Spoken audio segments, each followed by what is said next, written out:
Welcome to Out in It, where we discuss our hunting and fishing adventures, our successes, and our failures.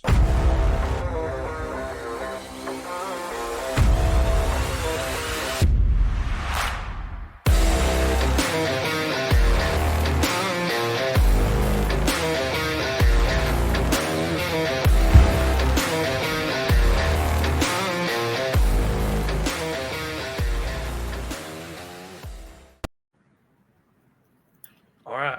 Hey, everybody. Thanks for tuning in. We are live on Facebook tonight, actually, for the first time. I'm here with Jeremy Risler and Will Lancet from the Game and Fish.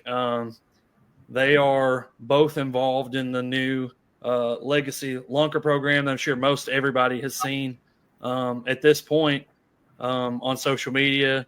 And I'm super excited to have you guys on and talk about this, as well as just bass fishing in general. Yeah, I appreciate you having us on.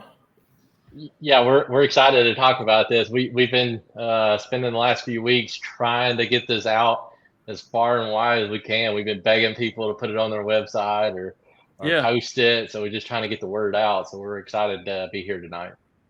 Cool. So first, we'll just talk about it a little bit. Will and I've talked to Jeremy just for a second. Yeah. Y'all both said that y'all love to tournament fish and love bass fishing in general. Where did y'all both grow up fishing? What lakes you guys both enjoy to fish? Yeah, I grew up in Rogers, so fishing the Ozark Lakes, the Beaver Lake, Table Rock, Bull Shoals. That was kind of where I spent most of my time. I fished Grand a lot. My stepdad moved over to Grand probably when I was like 12, so I've been going over there for 15 plus years as well. But started out fishing. First tournaments I fished were it was like Arkansas Youth Bass Nation. It was before high school fishing was a thing. And then I did a little bit of college fishing at Arkansas Tech. And recently I've been doing the Toyota series as a co-angler for about 4 years, I think now. And Jeremy? Yeah, so I grew up in Mountain Home. So I fished Bull Shoals in Norfolk. My grandpa, he guided on Bull Shoals. So I've been fishing those for a really long time. I started fishing tournaments when I was 12 in a bass club. They kind of just let me be an honorary member until I was 16 to actually join. So I've been fishing, doing the tournament game for a long time. And then within the Game and Fish, I started in Southeast Arkansas. So I gained the love of fishing lowland and river systems. And at times I kind of miss that shallow water bite. But I'm back here in Mountain Home, so back to the deep water. Yeah, man, I've not adjusted to, like you said, the lowland, shallow, kind of more muddy water thing. I'm used to the Highland reservoirs up here. I fish Greers and Bull and Norfolk often. Those are kind of the three lakes that we find ourselves at the most. I know your audience will be shocked, but I love fishing Greers. I've made a bunch of money over the years at Greers, so I like Greers. Man, I bet you're right about that, dude. A lot of people don't love it as much, but I mean, we've had good days out there, then we've had really, really bad days out there. Obviously the elephant in the room. So the Legacy Lunker Program, what led into that? Has this been a long time coming, or is this kind of something that y'all were looking at and was like, this just makes sense, or what kind of led into that whole process of creating that program? So before Will jumps on, I just want to say that I'm going to kind of let Will talk about this tonight because he is our agency's first ever Legacy Lunker Program coordinator. So he's kind of he's made some history. So again, I'm going to let him talk, but I kind of want to recognize him as the first ever coordinator for this program for the Game of Fish. Well, I appreciate that, Jeremy. That was a pretty nice way to put it. I've been with Game and Fish for almost 5 years now. Started at the Lone Oak Fish Hatchery, the Joe Hogan Hatchery, and then the last few years I've been working in Mayflower, like Lake Conway was one of the main lakes I was on. Legacy Lunker Program, Jeremy and Eric Noss, our black bass biologists, have been working over the last several years with all the different divisions and administration to get this going. it's no secret that like Texas Parks and Wildlife has a really great, share lunker program there, and everyone seems to love it. Gets a ton of attention, and people are real excited about it. We actually had like a stakeholder group help us with our reservoir black bass management plan. And, I don't know what the category was, but it was like, things you'd like to see us do moving forward. And the number one response was to have, a program like Share Lunker. And, our director at the time, Director Austin Booth, he works somewhere else. He's moved on now, but that was one of his big initiatives when he started to get us one of those. I heard within his first week of being our director, like he went and visited Texas and learned all about the program and said, "Hey, we're going to have this here." And, it's kind of timely because we just had a renovation of our Joe Hogan State Fish Hatchery in Lone Oak. So I want to say it was like $10+ million renovation. I don't know the exact figure, but like they're doing all kinds of stuff there. One of the main things is like their indoor production facility. When I worked there was like 5,000 gallons of indoor space for raceways and tanks and things to grow or hold fish indoors. They've since made a whole new building. It's huge, and it can hold 65,000 gallons. So a lot more from 5 to 65. It's a huge upgrade. And, in doing that, they built in space for this program. So it's all kind of been a timely thing. Like the people were telling us they wanted it, and then we had an opportunity to do it. And Eric and Jeremy have been, working real hard to get this going. And then I just kind of jump in at the last minute and take all the credit, but not really. Probably going to be pretty busy. January through March is when we're going to be collecting fish. So if an angler catches like a 10 plus and they call us and, they've got it on good aeration and the fish is doing well, we'll come and pick it up, take it back to the Joe Hogan State Fish Hatchery and spawn it. And we'll actually cross it. We're partnering with Red Hills Hatchery out of Georgia. And they've been able to, I don't know if I can put this the easiest way, but like they can run genetics tests on male bass and make sure that they have trophy growth potential before they spawn it with something. So they've identified trophy markers within those males, which males don't grow as big. So your eye can't really tell what a trophy male is just by looking at a bass, but they can. So we're going to cross those with our, freak 10-pound plus fish that we get brought to us by anglers and stock those back into the lakes and try to really push those genetics into the genetic pool. So cool.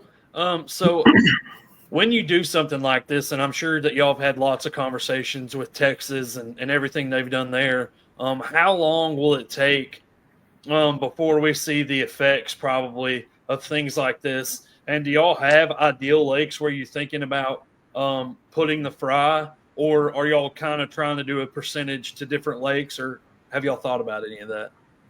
So before we jump into this, we want to give a huge shout out to Texas Parks and Wildlife. We went down there to their Texas freshwater fishery center on numerous occasions, and we also have met with the coordinator, the Share Lunker coordinator. There for a while, we were meeting every 2 weeks. So we owe a huge gratitude to them for the time and effort that they put into helping us develop this. Anytime we can give a shout out to them, we definitely want to do so. As far as the growth, so it's going to probably be 7 to 10 years before we start to see the next generation of legacy lunker fish showing up. Because it takes it in Arkansas, you're gonna be 7's doing really good. In reality, it's probably going to be 8 to 10 years, and that's not too far off for what Texas sees. They've had some show up at, I believe, 7 or 8 year old, but most of the time it's around 10 years. Okay. So we have a little while. So we're trying to build things up. We got to start somewhere. So that's it. That's kind of our goal. We got to get this thing going, and then we'll plan on it really ramping up in a few years. And Texas has been doing this. Next year will be 40 years, so we got a while to catch up. Right. So when y'all do this, do y'all have lakes that y'all think that have the right habitat, the right, obviously, like they're going to need forage and things like that in order for them to grow? Do y'all have lakes that y'all think will be better candidates than other lakes for this program, or are y'all trying, like I said, trying to disperse it percentage wise between all the lakes? So right Yeah. now we'll be Go ahead, Will. stocking the fish that, say we get a fish from Hamilton, and we're going to be putting that fish and its fry back into Lake Hamilton. Okay. We may kind of change that as the program goes on, but like the way it happened this year is Jeremy and Eric did like a soft opening of the program. It wasn't Right. announced or anything, but they talked to, some people they knew, some local anglers or some, hog hunters or whatever, big fish guys. And they took in 5 lunkers this year from 10 to, 13 and a half. Yeah, 10.5 to 13.5 pounds. Yeah, they took in 5 fish, and 2 from Hamilton, 2 from Millwood, and 1 from Lower White Oak. So those lakes are definitely on the list for, we're watching out for those next year, assuming that when we make this, since we've made it public and we're giving away an $80,000 express bass boat to one of the donated, one of the fishermen that donates a legacy lunker to us, we're probably going to be seeing more than just 5 coming out of these lakes. So, and I've got a list of places I think we'll see more, but it's hard to say. They could be coming out of the woodworks with fish from places we never would have expected. Right. And to expand on this a little bit more, so we know of another one that we missed at the Gray, and we're made aware of one at there was 2 more, one at Swepco, we believe, and there was another one. We know of at least 8 total, the 5 that we collected, and there was 3 others that we had a chance to collect.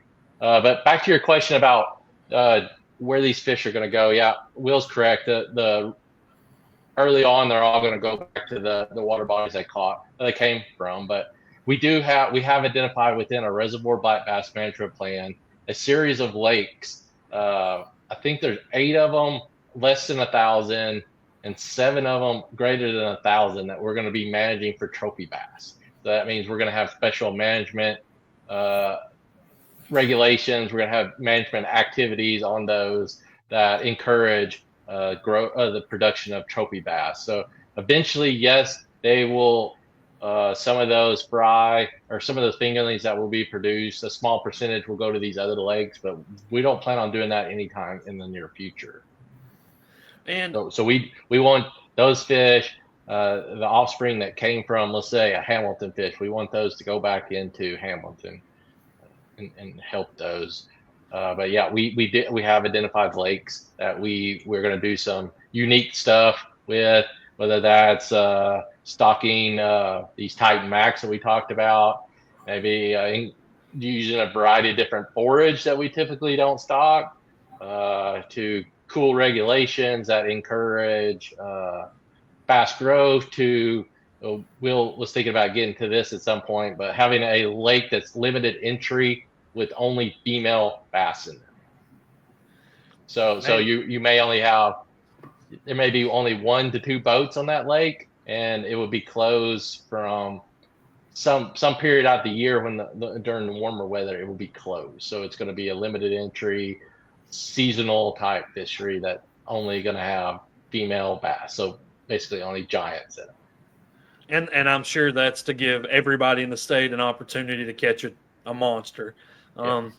looking for this reservoir black bass plan that we completed in 2022 is really a driver for many of these things we'll talk about tonight, and you guys will hear about in the future. It was a plan that was developed by stakeholders and input from the anglers around the state, and we have states around us asking for us to assist with developing a similar one for them. It's been that popular and that impactful to the state. So I'm going to ask this because Do you think that that's going to eventually implement slot limits at some of these lakes, like what you see at Lake Fork and areas like that, or is that something that y'all have considered? Is that something that maybe down the line, or is that something that right now that's just not happening?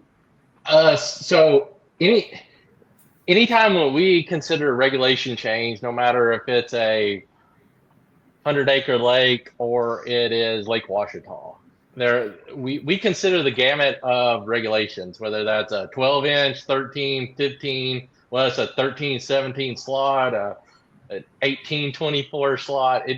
We consider anything, and we use our data to kind of drive the regulation that we may propose, and then we also incorporate angler input into that to see what are the values that anglers want. Are they wanting to catch trophy? Are they wanting to catch number?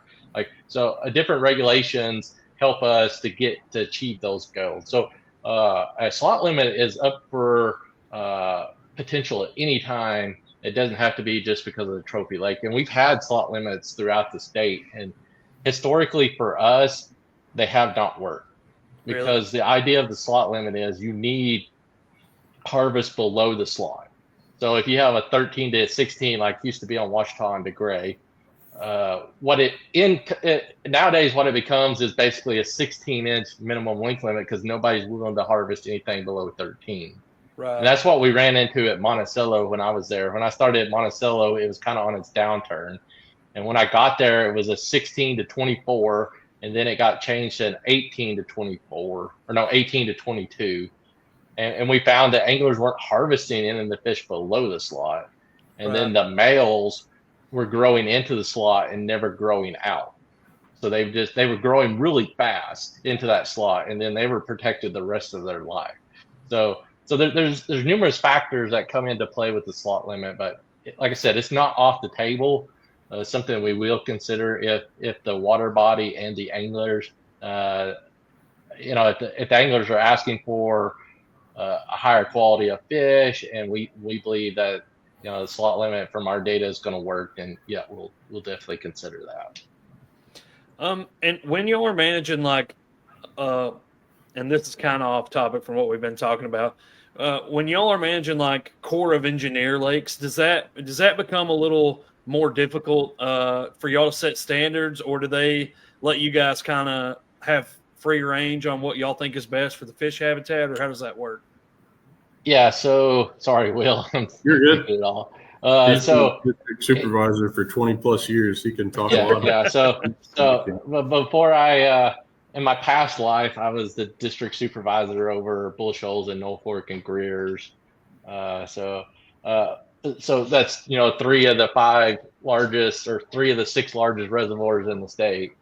So typically, we have the power to manage the fish within the core reservoir. So we have the power to set length limits, creel limits, how many you can harvest, all that.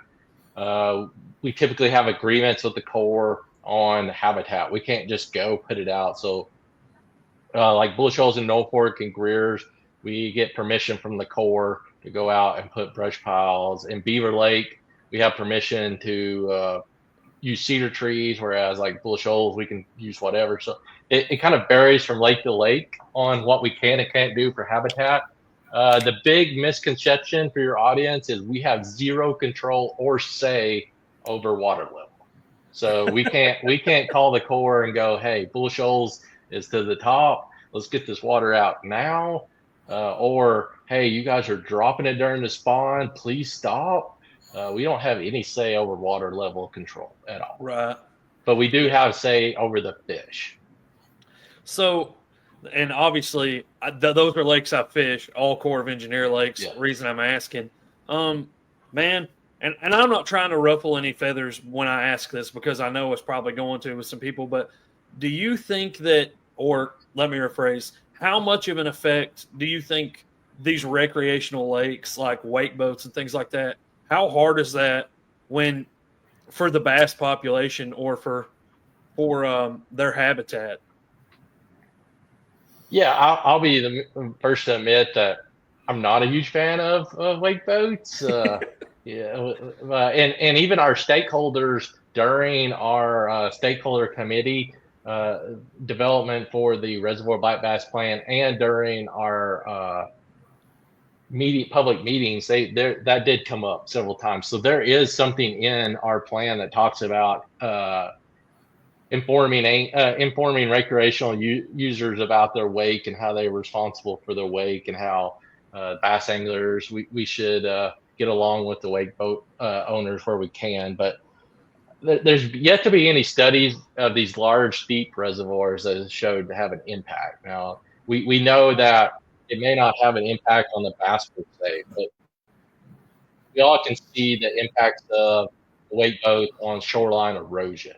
I mean, go out on any weekend, go out on a holiday, and you can quickly see that the wave action, is causing erosion. But at the same time, we also know that our bass boats cause some erosion, but not to the frequency that we're seeing with wake boats. So that will be a Corps of Engineers issue, and not we can't control the users or who can and can't use these water bodies. Right. Again, we can only on Corps we can only control the fish. Now in our game of fish lakes, like Will worked on Lake Conway, which we know there won't be any wake boats there, but we have more control. Obviously, it's our lakes, we have complete control there. But in the Corps reservoirs, that's a federal issue and not something that we can resolve. Right. Well, and I've seen like in Alabama, like Smith Lake, for example. I think it was last year, maybe it was this summer. They made it to where you couldn't use wake boats at all on those lakes anymore, which I mean almost makes it an exclusively bass fishing lake. And obviously too soon to see if they've had any results on it. But I'm just curious if there have been thoughts about that in our state as well. And I think you kind of already answered that. But yeah, I can say that there hasn't been any discussions about banning wake boats. Again, we don't have a say in that, but I know that there's been discussions with the Corps on how to reduce the impacts of wake boats. But at the same time, who hasn't caught fish on that mud line on a super windy day? So I mean, right. the wake boats do sort of kind of make a nice wind line or mud line too. But again, if they would respect and stay toward the main lake part of I think that the issue we tend to get aggravated with as bass anglers is when they're in the coves and creeks and the areas that we're trying to get away from everybody. But if they're out main lake, we just have to get along. Yeah, and I've seen several videos of people casting behind a wake boat as it passes and catching, Kentuckies and things like that. Having them just continue to circle back through so they can keep catching those fish. I've been on the Arkansas River before when a barge comes through and it does a similar thing. And I won a tournament one time with my dad, and when the barge comes through, when it first comes through, it sucks all the water out. And then as it passes through, it pushes all the water back. So you get this huge rush of water back and forth, and we were catching schooling fish. And when the waves would come through, it would excite everything. So yeah, there's pluses and minuses. At the end of the day, we have to figure out a way for us all to get along out there, because they as of now they have just as much right as we do to be out there. Right. Yeah, and that's what I'm saying. I'm going to ruffle some feathers, and I don't mean to, because I think everybody should be able to enjoy the lakes. But I was just curious what kind of discussions or things have y'all maybe had about that, or the effects of it. Yeah, there's always discussions about it's definitely something that we're ignoring. I mean, we have discussions about a variety of things, and that's because we're hearing it from the anglers. We're hearing it from people, and that gives us our curiosity, or we see it ourselves. So if you guys want to get more into, you had said in 2022 y'all came up with a new black bass management plan. Kind of what started that, and what are the hopes that came from that plan, or what direction are y'all wanting to move, and how does the Legacy Lunker Program kind of fit in with all that? Okay, so sorry, Will, I'm still hogging it all. So the reservoir black bass plan that was passed in 2022, that was the 4th edition. So the first one happened in the early 90s, and this is the 4th iteration. And we took a different approach this time. Normally, it's one where us biologists get together. Any government type of activity like this, where you're coming up with a plan, typically, you get a group of people together, you come up with a plan, you present it to the public, you take any of their input, and then you finalize it. We took a whole different step on this. So first of all, we did a Facebook poll. We did an angler survey. We surveyed. We did a more scientific survey of anglers in the state. So we got this early data. And one of the questions we asked were things that you like about bass fishing in Arkansas, things you don't like, and things you'd like to see change. So we're basically getting at, we were more interested in things that anglers wanted to see done different. We weren't necessarily the positive things. It was more of what do we need to work on. So we took all that and we developed a stakeholder committee. So this was made up of bass anglers that may or may not fish tournaments. We had people from the industry. We had people of all variety ages, skill level. We even had a lady that didn't even fish bass tournaments, but she was the head person for one of our major cities in the state that was responsible for bringing major tournaments to that location. So she had the experience of how do you attract people to your area, the tourism type experience. So we tried to get a wide variety of inputs. And then, so once we used them to kind of come up with the ideas, so we had all that information from Facebook, all our polls, and what the things we need to work on. And we took that information, and the stakeholder groups came up with 7 key areas that help manage black bass in the state. And then we had a technical group, biologists and other people outside of the agency that took all that information and basically put the nuts and bolts to the plan. So basically they gave us like the floor plan for a house, and we as the technical group figured out what tools we needed to do to complete that floor plan. So that plan was completed, and then it went out for public comment, and we got more public comment, incorporated that, and then the stakeholders basically finished it, and then we finished the plan. So it had stakeholder input the whole way through instead of at the last moment before it's approved. So this is more of stakeholder driven plan. And in there it talks about we want to create different fisheries, because we know that some anglers aren't wanting to catch trophy bass, but we know that some are. So we want fisheries where anglers can go catch numbers. Say if you're just getting into fishing, and you want to be able to catch fish every 5th cast, Right. keep tension. We want a number of legs, and then we want trophy legs. There is promoting bass fishing. There's a habitat. There's access. We're really putting a lot of emphasis now on accesses, especially ones what we call mega tournament facilities. We want to be able to build facilities that can hold 100 to 150 boats. So we're talking about major tournaments coming. We want to be able to have weigh-in facilities. So like at Lake Hamilton, Greer's is a perfect example. We want to create ones just like Greer's at other places. So any of the major, so we've identified 7 lakes that hopefully will produce a mega tournament facility before 2032. So we got access, we got promoting bass fishing. Promoting bass fishing is where the Legacy Lunker come through. And then we have interaction. So we know that some anglers are concerned about our striped bass and hybrid striped bass stocking. So we want to be able to ensure that the stockings there aren't impacting black bass. So there's 7 key areas that would come out of this that will hopefully at the end of the 10-year plan will greatly improve bass fishing in the state. Absolutely. Yeah, that's awesome. I know that I think it's Devil's Fork and Hill Creek that both have pretty good sized unloading areas there. And yeah. So we're hoping to build more like Devil's Fork, that weigh-in facility. We have them at Hamilton. Now we're in early talks of potentially one at DeGray. And then we improved the access at Millwood, where it can now hold over 100 boats. And eventually we have a weigh-in facility at Dardanelle. We have a weigh-in facility at Beaver. I hope your audience sees that we are very tournament friendly in this state, and we're trying to become even more. We're trying to be Right. able to ensure that both tournaments can happen in Arkansas, but we have facilities big enough that they can be used by tournament anglers and recreational at the same time, and we're not fighting over parking spots or getting in and out of the lake. We're making space enough for everybody to enjoy the lake.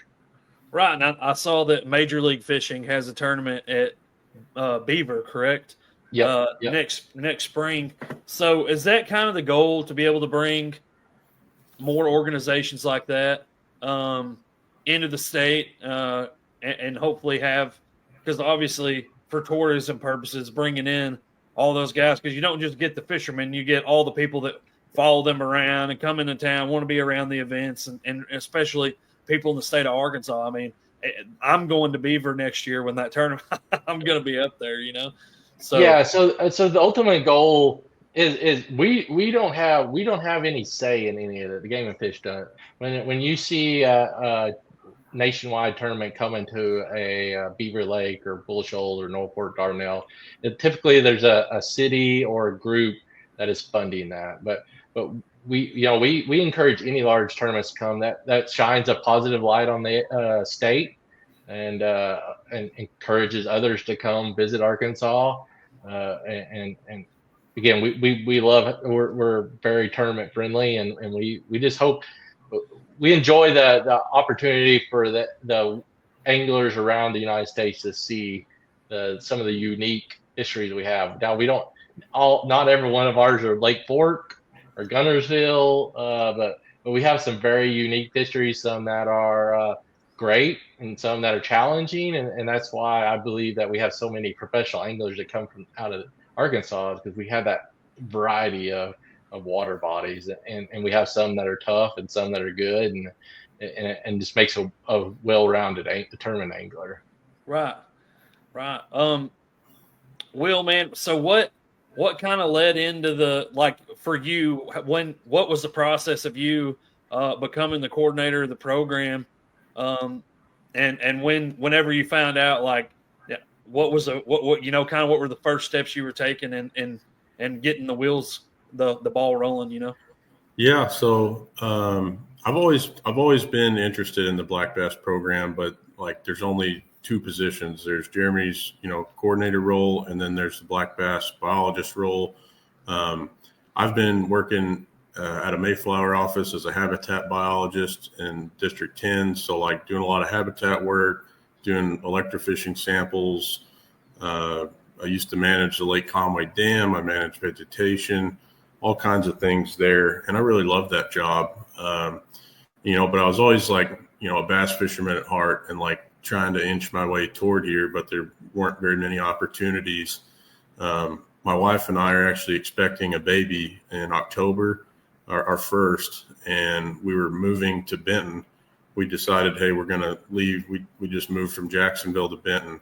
And I think like it was either when we first started looking for houses here or kind of halfway through the process, like the position came open, like without any kind of chatter. Like I didn't know it was kind of a surprise that there was a position granted, because as a whole fisheries division, I don't know, we may have 80 plus employees. We only got one new position this year, and this was it. And I'm like, well, maybe everything's just kind of falling into place at the right time, because I'm moving to Benton, and that's where the position's housed out of. And I've always kind of wanted to be part of the black bass program. So it just seemed like it fell into my lap, kind of. There's a bunch of other qualified people that went for it. I'm, very thankful to have it, but the opportunity kind of fell from the sky, so to speak. Getting to work with trophy bass is like, that's a dream. I worked 1 year in Georgia, like Jeremy was talking about earlier, doing like a limited entry female only lake. When I worked in Georgia, one of the lakes I managed there was a trophy female only lake, and it was like super successful. So like very low density. We had one fish, I think, that they were all tagged. So like if you and I were fishing out there and we caught one, I could run a scanner over it and say, oh, we stocked this one in 2017 at 12 inches and now it's this big. And like I remember there was one fish right when I started. They had sampled it as a 3-year-old, and it was like 7 pounds in the 7-pound range. And then they resampled it as a 4, and it was like a 13 and a half.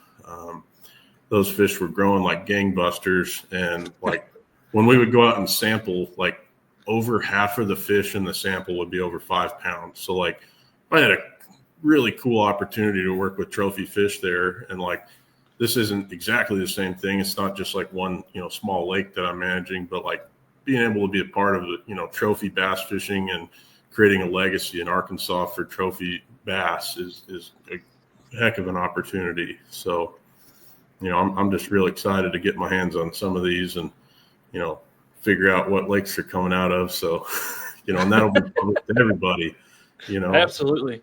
But if you want to win that express boat, you got to, I got to come pick that fish up at Hamilton and snatch it out of your live well. So word's getting out.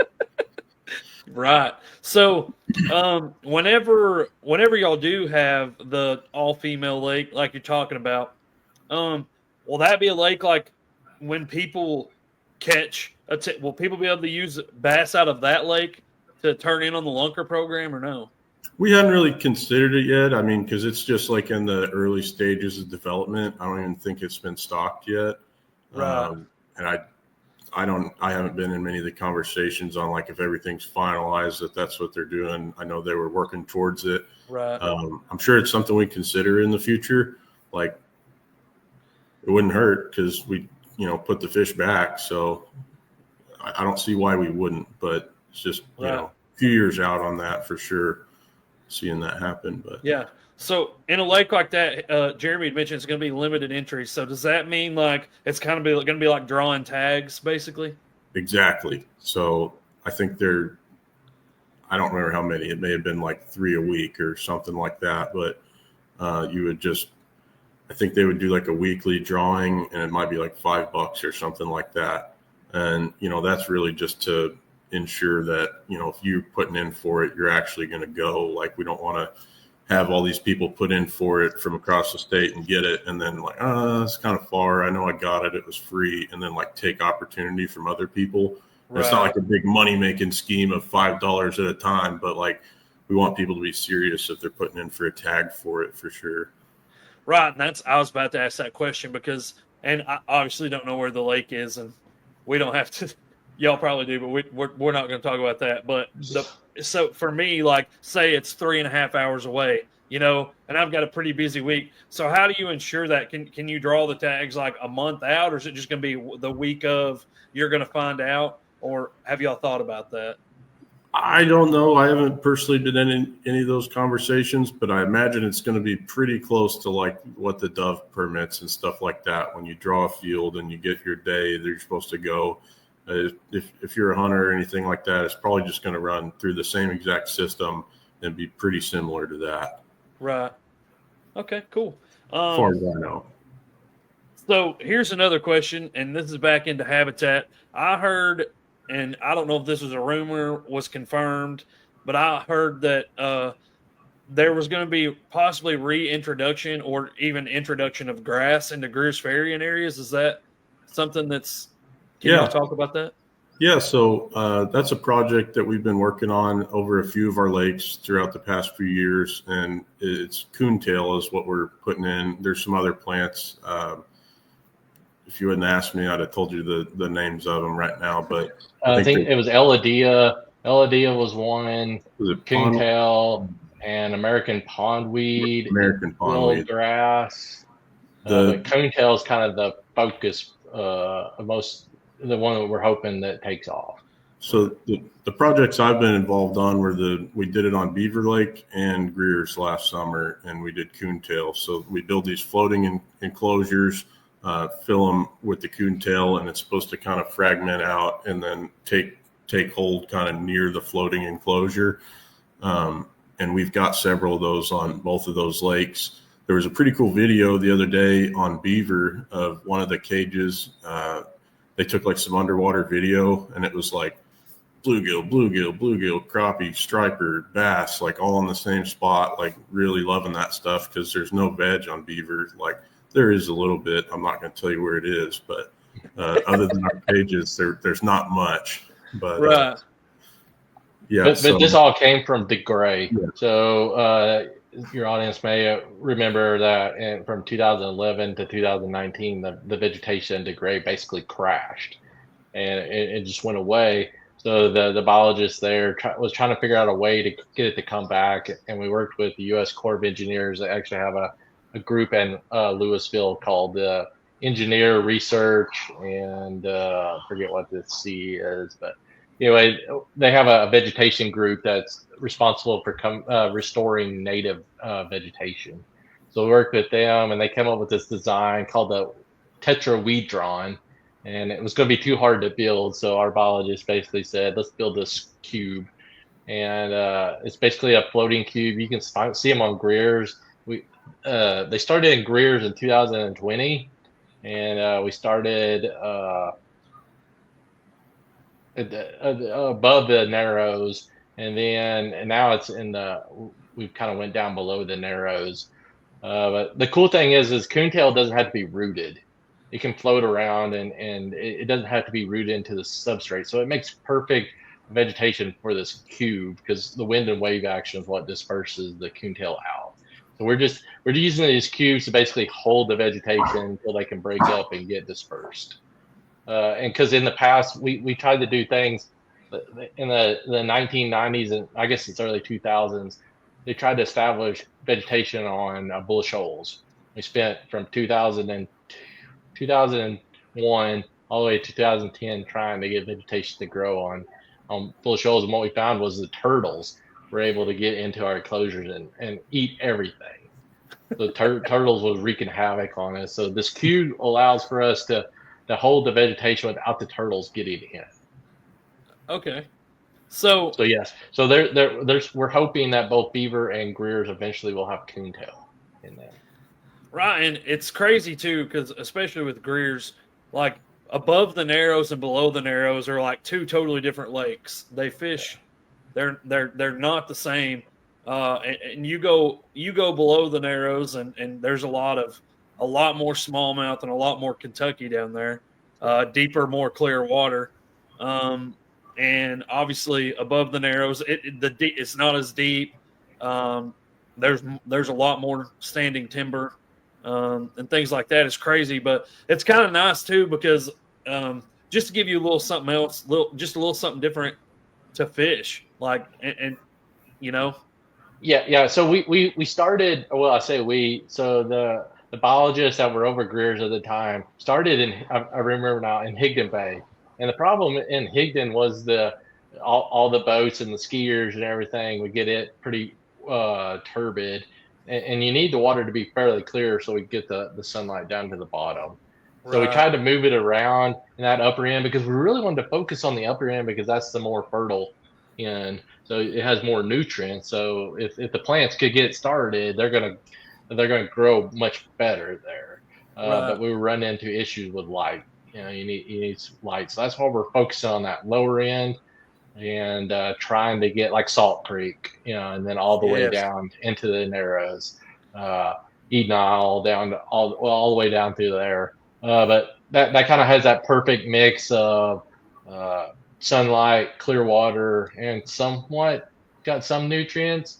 And when they found that the DeGray is kind of no secret, but they found that the vegetation really took off, or really got established in your draws, your drains, your little creeks. If you think about on Greer's, Bull, any of these highland reservoirs, you got a little ditch or a little drain that runs in. You got that little bit of detritus or that black decay and stuff in the middle of the creek or the draw, and that's all full with nutrients. Every time you get runoff, all that nutrients comes there and settles down, and it starts to break down.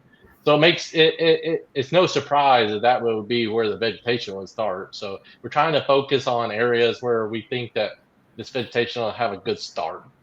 Right.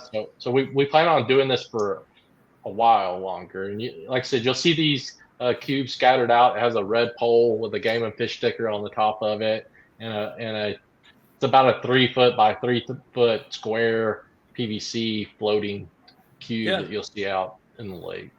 Probably the easiest direction I can give you to some of them are if you're going from the lower end of Greer's to the upper end, right before you enter the Narrows, hang a left, kind of by that floating toilet out there, the porta potty.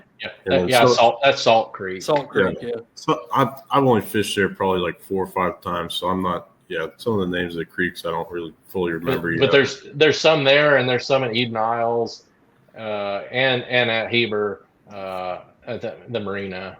Yep. Behind the marina there. Those are ones that probably filled up a couple I'll times. tell you this, if you're fishing Greer's and you know where Salt Creek is, then that's a good place to be if you're trying to catch fish. Yeah. But so to get it kind of away from all of that part and talk a little bit more about fishing. So y'all fish Bull and North Fork a lot. So what are and y'all don't have to give away all the juice, but what are some things that you guys have success on up there, or whether it's with forward facing or just any kind of traditional, if there's any of that you guys want to talk about? I'll let Will talk, because he out of us two, he's the forward facing master of us two. Yeah, I've got some buddies that are like magicians with it, so they've been the ones teaching me for the last few years. But I mean, there's a lot of controversy around it. I personally really enjoy it. Like, I know how to fish without it, and I know how to fish with it. And if I can catch them with it, like in the winter tournaments that we fish on Bull and stuff like that, and Table Rock, like you go out and you look for bait and you fish deep areas and you look for bait, and there's going to be bass there. And then every single dot on the screen is like a 3-pounder. So like you can have some really high number days, like, something that I'm not going to have if I just go crank all day. Like, so growing up, I was a wigglewort hound, and Jeremy may have a better collection than I do, original warts, but rock crawlers, stuff like that. I was always a crankbait guy, and I like fishing winter tournaments. It seems like I always find more time because I don't personally deer hunt or anything like that. So a lot more, space out there in the winter, and I'm a big beardy guy, so it's like nice, perfect weather for me. Like, I don't really get cold and stuff. So, but as far as forward facing, I would say there's just a ton that I've learned. Like, if they're deep, put on a big enough head where you can get to them. And tungsten, I'm sure a lot of the listeners know this stuff, but like tungsten is heavier per, a smaller size tungsten can weigh the same as a bigger size of lead, and all that drag plays a part when you're throwing at a fish 70 feet deep. Right. A lot of times we'll catch fish from, I would say, 10 to 80 in those months, and it's like find a dot on the screen, find a wolf pack, or find some shad with fish in it, and get the bait to it. So like if they're high, I'm trying to keep it above their head with a lighter head, and stuff like that. And if they're deep, like if they're at 80 feet and you cast with even a 5/8, sometimes you're not going to get there. Like, they're going to be gone, and they're schooling the whole time, but super deep water. So like, get it in front of their face and shake it.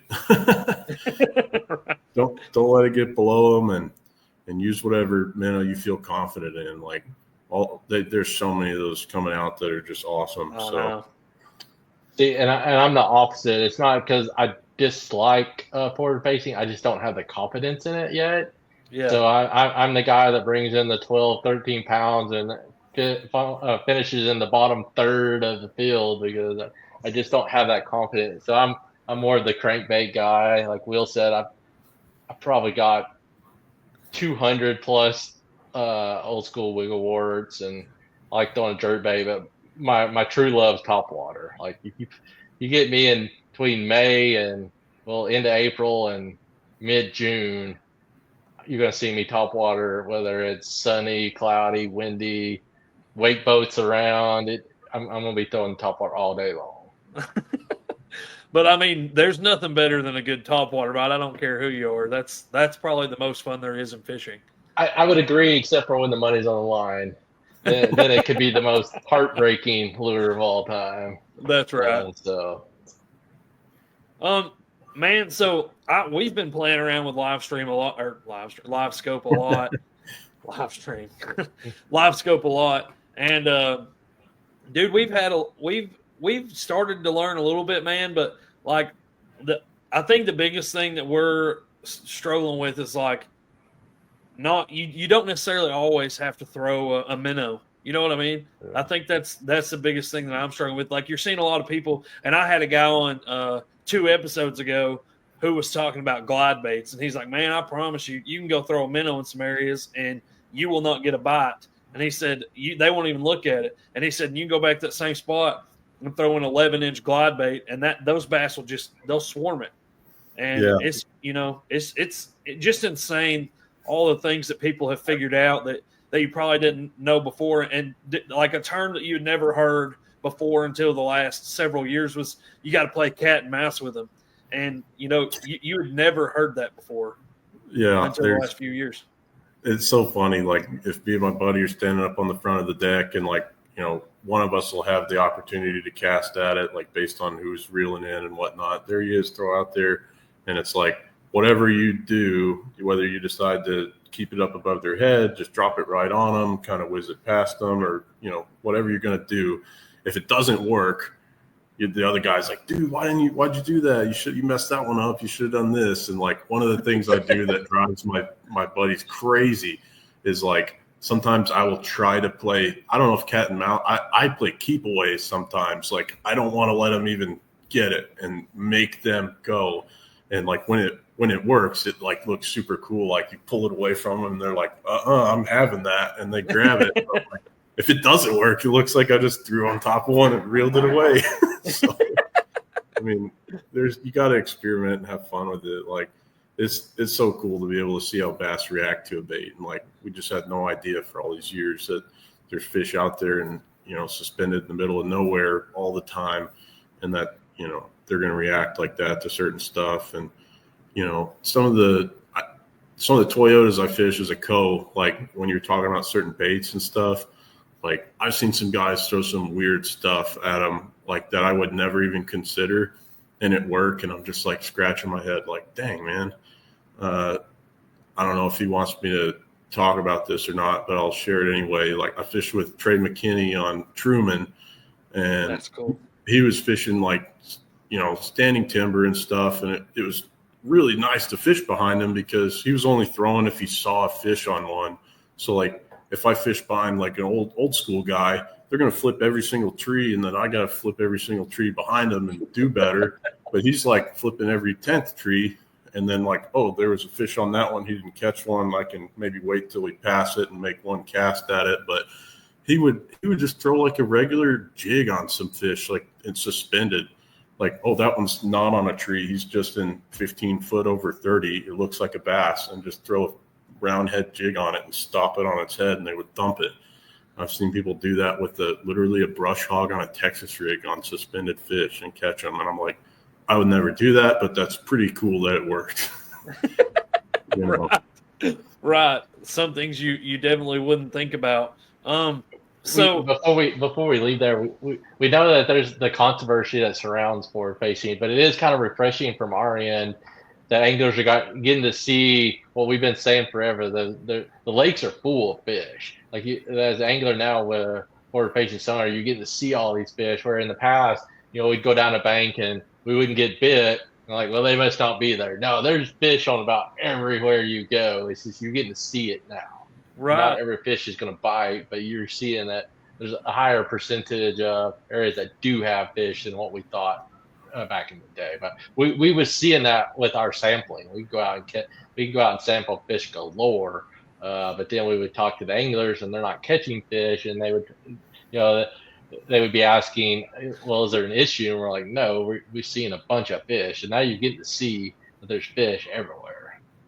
Man, so that does bring up an interesting question, because obviously you and Will, it sounds like especially you guys get to go kind of shock the lakes and see what fish are in certain areas.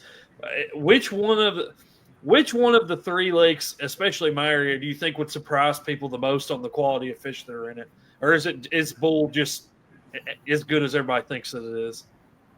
I would say Bull is the best out of those three, and it really has to come down with water quality and other factors. Anglers, we tend to focus on the water and the fish. In reality, there's a whole gamut of other factors that impact fishery. Like, let's just take, why is Lake Fork or why are Gunnersville so good? And a lot of times it has to do with the soil fertility of the area, and that's why Greer's is just not as good as it could be, because the soil around Greer's is very poor. So, Yeah. so it has some of the lowest nutrients in the state. So that's kind of why. My example that I give everybody is if you have an acre of corn and one farmer is on the top of one of these mountains around here and the other's in the valley, which one's and neither one of them add fertilizer to their crop, which one's going to have more? It's going to be that one in the valley, because the soil has a higher productivity, and that soil can impact the fishery, and it can impact things like how many fish are in the lake, how big they get. But historically, and even now, Bull Shoals has always been the better one. It hasn't always been the case. When I was growing up in the 90s, you had 12 pounds, you were winning. And if you had 10 pounds, there was a Central Pro-Am. Your audience may not know what that is, but that was like the who's who in the 90s, 80s and 90s. So it would go around Missouri, Arkansas, and Oklahoma. And they had a Central Pro-Am and on Bull Shoals, where a 2-day total of 18 pounds won it, and a local stud in the area, he got fifth with a 2-day total of 10 pounds. So if you had 10 pounds now in a 1-day event, you're going to be at the very bottom. So Right. we're in good times right now. Within our data, and even anglers themselves are going to see that Norfolk has a higher number of fish than the other lakes. So we even see that in our sampling, is the number of fish on Norfolk's much higher than Greer's or Bull. Right. So Bull day in, day out has the quality. Right. There was another question I was going to ask. Just to kind of touch on Bull a little bit and give you a chance to think about that. I don't know. I think I fished 5 tournaments there this winter. We fished a winter series over there, and I want to say in 3 of them we had between 17 and 19 pounds and never got a check. And I was just like heartbroken. Like, man, this place is showing out. Like, there's a lot of 4-pounders in there. Oh man, so you're talking over 20 pounds on a, which I know winter fishing, especially now, is like a totally different animal with forward-facing sonar. It's just a totally different animal. Yeah, I was like Will growing up. I had huge confidence in the winter. Like, that was my time. That was when I was going to do. And now I have no confidence, because when the A-rig came around, I wasn't able to have time to really fish it much. And then once the forward facing, I got behind too. But yeah, winter used to be, and it always is in the Ozarks, between December and February is up there with, I say May and June for me is the best time, but now December through February is right behind there. It's funny, like on Beaver, if you're familiar with some of the anglers out there, like you just look at the leaderboard and you're like, well, they caught them this month cranking, and then the scopers like kick their butts on these months. But like, it's not just the live scopers win everything. Like there's guys that don't use it that still dominate certain times of even the winter, like when that's starting to play. But I mean, we fished a tournament at Bull earlier this year, and it was up around Peel, and it was right at the, I want to say it was like early spawn, like the first spawners hadn't come off their beds yet, and dude, nobody could. I mean, in the lake, that was right. That was right when the lake was rising a crazy amount, and like you heard, typically that time of year, people just going around throwing around a throwing around a wacky worm or whatever, floating worm, any of that kind of stuff. And the guy that won it flipped a weightless, like Texas rigged a crawl, weightless, and was flipping bushes all day and caught like 17 pounds. And everybody else, like, nowhere close to that. And you're just like, man, like, it's crazy that people blame that for, like, that's ruining fishing your experience and all that. And then you have guys that go out there and you're just like, man, I don't know about that, because I watched a guy right beside me, same tournament. We were in a pocket or in a cove, and dude, that guy was just sitting in the very middle of the cove on live scope, was pulling one fish after another, and that guy didn't win the tournament, you know? Yeah. So it's just crazy how it works. Yeah, that time of year is brutal. In April, there's a lot of tournaments that want to come to Bull or even in the Ozarks that time of the year. When they started thinking about spawning in these Ozark lakes, man, you either on them or you have no clue what's going on. Yeah. That time of the year, and for me, September in the South, it doesn't matter. Arkansas, it could be all over the South. This is brutal. Yeah. But I would say in the Ozarks, that April, once they're starting to think about spawning, like I said, you're either on them. It feels like they're jumping in the boat, or you just wondering if there's any fish left in the lake. Yeah. Yeah, we had another tournament up in the same area up in Diamond City, and the guy that won it, they got on a good spinnerbait bite, you know, and it's just like, you know, things that you don't really expect. But guys, man, I know we've talked about quite a few things. Is there anything that you guys would like to add before we start trying to wrap it up here? Man, I think we're going to be putting out a lot more info about the Legacy Lunker Program, like on our Facebook and stuff like that. Like, we'll be getting a hotline and, like, more sponsors joining the team and things like that, and kind of trying to put out more communication about the program between now and the launch date of January 1. So I think the best way is probably to keep in touch with those updates is, like, we have a Arkansas Game and Fish Facebook page, and then also a AGFC Fisheries Division Facebook page, and you might see some updates on both of those.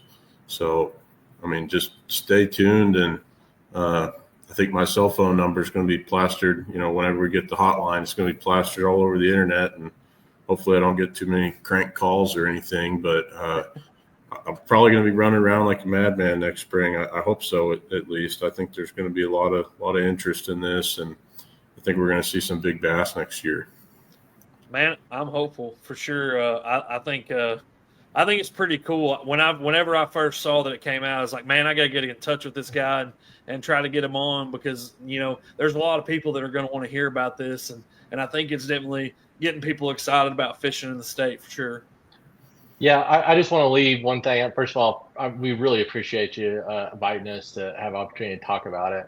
And I hope your audience and the anglers across the state see that we truly want the best for them and bass fishing in Arkansas. And Will and I and Eric, that's the reason we're here. Like Will said, I've been the district supervisor all over the state. And some reason, when this job came open, this coordinator position came open, some reason I had some pull for pulling me into that position. And at the end of the day, we just want the best for bass fishing and the anglers in the state, whether it's improving access, increasing the number of trophy bass that they can catch, or just simply the number of fish that they get to enjoy to catch. We want that. We want that for all bass anglers in the state. Absolutely, man. Well, and you know, I think that the interest that's going to spark, and honestly, like, the number of fishermen that I think is going to keep in, because once people start finding out that people are catching 10-pounders and which lakes they're catching them out of, I think that's going to start. You might start pulling some people who would go to Bussy or Toledo Bend or, you know, Lake Fork, who might start staying around here a little bit more and pulling more of those guys from other places to here instead of going somewhere else. So, we know at the end of the day that Arkansas is not going to overtake Texas, California, or Florida as the the best state in the United States for bass fishing. But at the end of the day, we just want to be in that conversation that, hey, we know that Texas is number one, and there's things outside of our control that can't get us there. But whenever the anglers are talking about, man, this state or that state cares about bass fishing and cares about their anglers, we want to be in that conversation. We want to be amongst those that they list off that says, man, that state really cares about us. Yeah. Well, I think that's admirable, guys, because that as a guy who has gotten to enjoy bass fishing and enjoy the lakes that we have and everything, it does make a difference to see that you guys obviously care enough to try to find ways to improve the fishing and give everybody an opportunity to potentially catch their personal best without having to drive 10 hours, 8 hours, whatever it is to want a lake in another state. Yeah, we're really excited for this, and I'm hoping everyone else is too. So, I mean, it's going to be first year is going to be a big deal, and we want to draw a lot of excitement and get people involved for sure. We got asked on a show the other day how many we expect, and I gave some number, but it's like I have no idea how many is going to get turned in. Like we may be year two and saying like 10-pound minimum, maybe 12. How about that? Like it's hard to say, but right. We've been having some internal debates. For me, we would love to have a bunch the first year, but part of me is like, it's the first year, like we kind of need to get our feet wet, but I mean we're going to be tickled to death with whatever we can get, whether that's 5, 10, 15. And like Will says, we set it on purpose at 10. We could easily went lower and got way too many, and we could easily went 13 like Texas and got none, or 2 or 3. So our goal is, let's figure out how many we can get with 10. We hope it's successful enough over time that we have to raise it because we simply don't have enough space. Right. Well, man, I'm looking forward to it, and hopefully y'all are not running around like madmen across the state this coming spring. But at the same time, hopefully it helps everybody learn. So, but honestly, I just really appreciate y'all hopping on here and give me the opportunity to talk with you guys about it and just having y'all's evening, and hopefully we can talk to you again, but I look forward to seeing the updates and everything. And if y'all don't have anything else before we hop off here. I'll just say before we jump off that if you enjoyed what you heard tonight, feel free to reach out to us. Like, we enjoy talking about bass fishing, and any opportunity we can talk, whether you got a question about your home waters or what we're doing in the state, why we're doing things in the state, whether we're doing things on greers or bull shoals or even smallmouth bass that we're working on in streams, whatever it is, bite bass, reach out to Will, Eric, or I, and we'll be able to gladly talk to you or encourage you to reach out to your local biologist, whether it's Beaver or Northwest Arkansas, West Central, wherever. There's more anglers than just Will and I in fisheries that love to bass fish. So whether you want to reach out to us, that's fine, or your local biologist, we're all around and willing to help out and discuss why we do things, and however long that takes. And where can we go? Yeah, ahead, I was going Will. to say I could send you over some contact info real quick, and maybe you could post that in the title or something like that, or however you want to distribute that. But I'll work on sending that over real quick.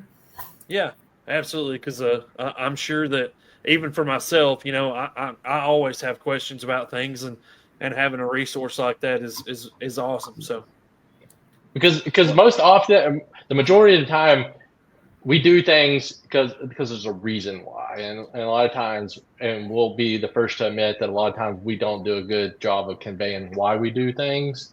But there's a rhyme or reason to everything that we do. Right. So it's just, if you got a question on why we're putting the vegetation cages on greers, or why we're putting them in certain areas, like, just reach out to us. We're willing to talk to anybody that has questions. Absolutely. Well, guys, I really appreciate y'all's time. Thanks for hopping on. Like I said, I look forward to seeing the updates and everything. And man, I guess we're going to sign off. All right. I appreciate you having us. It was Yeah, a fun thank you, time sir. talking fishing and talking bass. Yeah, absolutely. Absolutely. Was it great getting to meet you guys? Y'all have a great night, and well, hopefully we'll talk again soon. Yep. All right. We appreciate it.